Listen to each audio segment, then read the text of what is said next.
Assalamualaikum warahmatullahi wabarakatuh. Nama saya Rizal Ferdian, NPM 142. Di sini saya akan mempresentasikan tentang perencanaan pembelajaran atau RPP reguler di sekolah inklusi. Perangkat pembelajaran merupakan salah satu wujud persiapan guru sebelum melaksanakan proses pembelajaran. Berdasarkan peraturan pemerintah atau PP Nomor 19 Tahun 2005 tentang Standar Nasional Pendidikan Pasal 20, perencanaan proses pembelajaran meliputi silabus dan rencana pelaksanaan pembelajaran yang memuat sekurang-kurangnya tujuan pembelajaran, materi ajar, metode pembelajaran, sumber belajar, dan penilaian sebelum belajar.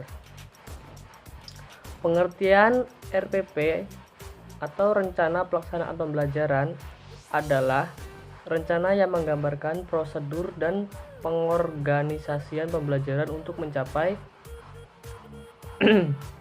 satu kompetensi dasar yang ditetapkan dalam standar isi dan dijabarkan dalam silabus.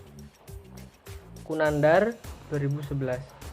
Berdasarkan Peraturan Pemerintah Republik Indonesia Nomor 19 Tahun 2005 Pasal 20 dinyatakan bahwa perencanaan proses pembelajaran meliputi silabus dan rencana pembelajaran yang memuat sekurang-kurangnya tujuan pembelajaran, sumber belajar, dan penilaian hasil belajar.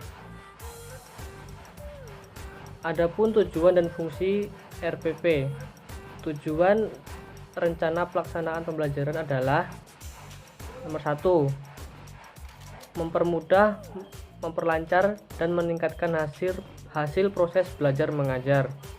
Yang kedua, dengan menyusun rencana pembelajaran secara proporsional, sistematis, dan berdaya guna, maka guru akan mampu melihat, mengamati, menganalisis, dan memprediksi program pembelajaran sebagai kerangka kerja yang logis dan terencana. Kunandar 2011.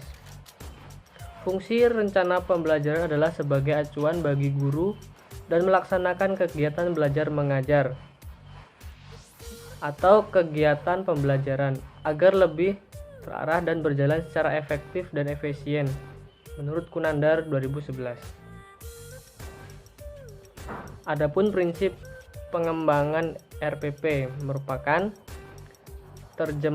terjemahan dari ide kurikulum yang berdasarkan silabus yang telah dikembangkan pada tingkat nasional ke dalam bentuk rancangan proses pembelajaran untuk direalisasikan dalam pembelajaran.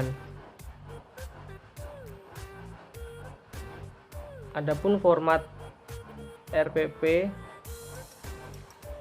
atau rencana proses pembelajaran, yaitu yang pertama itu mata pelajaran. Ini untuk yang reguler ya. Seperti biasa itu reguler itu seperti RPP pada umumnya.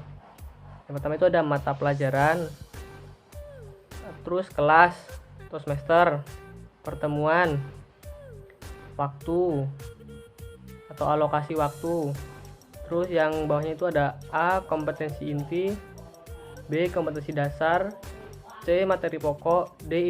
Indikator keberhasilan, yang E. Alokasi waktu, F. Kegiatan pembelajaran, yang G. Media dan sumber pembelajaran, yang H. itu evaluasi. Mungkin sekian dari saya. Mohon maaf jika ada salah-salah kata. Terima kasih. Wassalamualaikum warahmatullahi wabarakatuh. Assalamualaikum warahmatullahi wabarakatuh. Perkenalkan, saya Umar Said, NPM 171440157. Di sini saya akan menerangkan materi mengenai perencanaan pembelajaran, yaitu RPP adaptasi di sekolah inklusi. RPP adaptasi sendiri itu yaitu kurikulum yang disesuaikan dengan situasi di kelas. Jadi kurikulum diartikan sebagai seperangkat rencana atau pengaturan pelaksanaan pembelajaran atau RPP dalam pendidikan yang di dalamnya mencakup pengaturan tentang tujuan, isi materi, proses, dan evaluasi. kurikulum bisa bersifat makro, artinya pengaturan tentang tujuan, isi materi, proses, dan evaluasi dalam skala yang nasional. Tetapi juga bisa bersifat mikro, yaitu pengaturan tentang hal tersebut dalam konteks pembelajaran di kelas atau yang dikenal dengan RPP. Lebih tepatnya yaitu RPP adaptasi. Kurikulum yang digunakan dalam penyelenggaraan program inklusif pada dasarnya adalah menggunakan kurikulum reguler yang berlaku di sekolah umum. Namun demikian, karena ragam hambatan yang dialami peserta didik berkebutuhan khusus sangat bervariasi, yaitu mulai dari yang tingkatannya rendah atau ringan, sedang hingga berat, maka dalam implementasinya di lapangan, kurikulum reguler perlu dilakukan modifikasi, yaitu dengan kurikulum adaptif, atau kalau di dalam kelas yaitu menggunakan RPP adaptasi. Ada beberapa model pengembangan kurikulum adaptif bagi siswa yang berkebutuhan khusus, yaitu model duplikasi. Model duplikasi artinya meniru atau menggandakan. Meniru berarti membuat sesuatu menjadi sama atau serupa.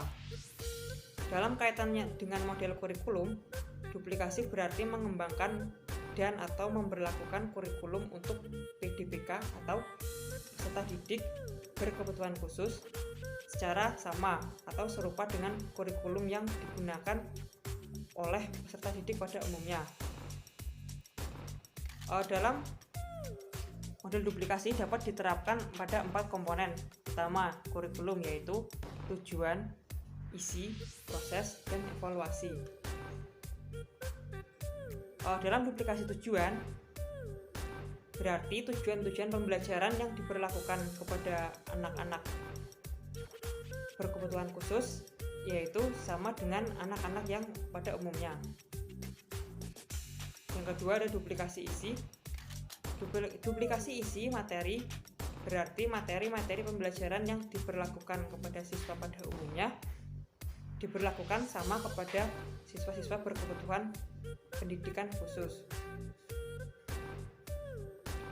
Yang ketiga yaitu duplikasi proses. Duplikasi proses berarti siswa berkebutuhan pendidikan khusus menjalani kegiatan atau pengalaman belajar mengajar yang sama seperti yang diberlakukan kepada siswa-siswa pada umumnya. Yang keempat, duplikasi evaluasi. Duplikasi evaluasi berarti siswa berkebutuhan pendidikan khusus menjalani evaluasi dan penilaian yang sama seperti yang dilakukan kepada siswa pada umumnya. Terus model yang kedua yaitu model modifikasi. Modifikasi berarti merubah untuk disesuaikan. Dalam kaitannya dengan model kurikulum untuk peserta didik berkebutuhan khusus, maka model modifikasi berarti cara pengembangan kurikulum, di mana kurikulum umum yang diberlakukan untuk peserta didik reguler diubah untuk disesuaikan dengan kemampuan peserta didik berkebutuhan khusus. Terus yang ketiga ada model substitusi. Substitusi berarti mengganti dalam kaitan dengan model kurikulum. Maka substitusi berarti mengganti sesuatu yang ada dalam kurikulum sesuai dengan sesuatu yang lain. Penggantian dilakukan karena hal tersebut tidak mungkin diberlakukan kepada peserta didik berkebutuhan khusus, tetapi masih bisa diganti dengan hal lain yang kurang lebih sepadan, memiliki nilai yang kurang lebih sama. Terus yang keempat ada model omisi. Omisi berarti menghilangkan. Dalam kaitan dengan model kurikulum, omisi berarti upaya untuk menghilangkan sesuatu atau bagian atau malah keseluruhan dari kurikulum umum. Karena hal tersebut tidak mungkin diberikan kepada peserta didik berkebutuhan khusus karena adanya perbedaan dari segi misal panca indera, kalau alat penerima rangsang Dengan kata lain, omisi berarti sesuatu yang ada dalam kurikulum umum tidak disampaikan atau tidak diberikan kepada peserta didik berkebutuhan khusus karena sifatnya terlalu sulit atau tidak sesuai dengan kondisi anak berkebutuhan khusus. Oke, itu saja materi yang dapat saya berikan. Untuk materi selanjutnya bisa dibacakan oleh Mbak Nurul. Makasih. Wassalamualaikum warahmatullahi wabarakatuh. Assalamualaikum warahmatullahi wabarakatuh. Perkenalkan, nama saya Nurwidia Mutias, NPM 171446441. Di sini saya akan mempresentasikan mengenai perencanaan pembelajaran IEP atau PPI di sekolah inklusi. Pola pembelajaran yang harus disesuaikan dengan anak berkebutuhan khusus biasa disebut dengan Individualized Education Program atau yang disingkat IEP, atau program pembelajaran individual yang disingkat dengan PPI.